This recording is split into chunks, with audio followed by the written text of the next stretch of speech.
Deputetët e zgjedhur dështuan për herë të dytë të konstituojnë legjislaturën e 9 të Kuvendit të Kosovës.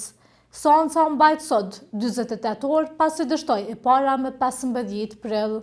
Fillimisht deputetët e zgjedhur u mbledhen me 15 prill, por nuk arritën të konstituojnë Kuvendin.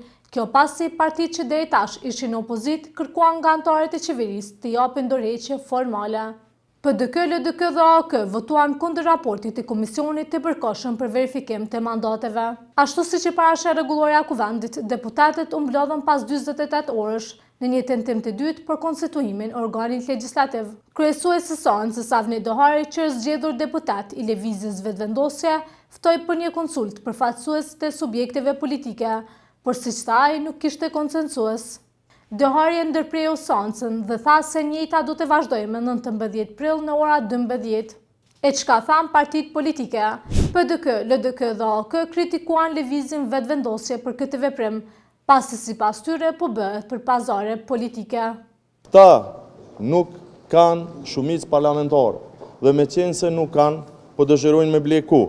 Me ble dhe 48 orë kohë për me bo pazaret politike, të cilat, unë për ju them, edhe mas 2 ditë do t'i kenë në nivelin e njëjtë. Ndonë se kishte kvorum të mjaftueshëm, ndonë se kishte kushte për votim të raportit të Komisionit Verifikus.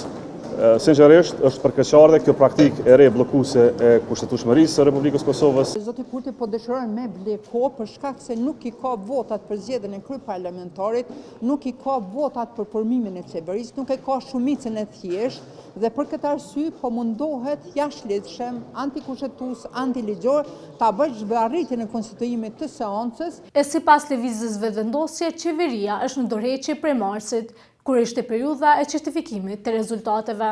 Nëse opozita nuk dëshiron të bisedoj fare as çka do të bëjmë me atë raport, ose me atë dokument, po mbesim kështu, ose po drejtohemi, siç e përmenda më herët, për një palë zgjedhje të reja.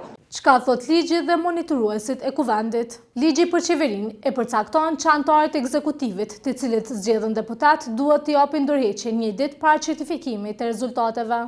KQZ-ja i certifikoi rezultatet e zgjedhjeve të 9 shkurtit me 27 mars. E Instituti Demokratik i Kosovës tha se mosdorëheqja formale e kryeministrit dhe ministrave të cilët janë zgjedhur deputat, përveç se shkelje e qartë e parimeve të ndarjes së pushteteve, po pamundson votimin e raportit, duke cënuar drejt për drejt funksionalitetin institucional të Kuvendit.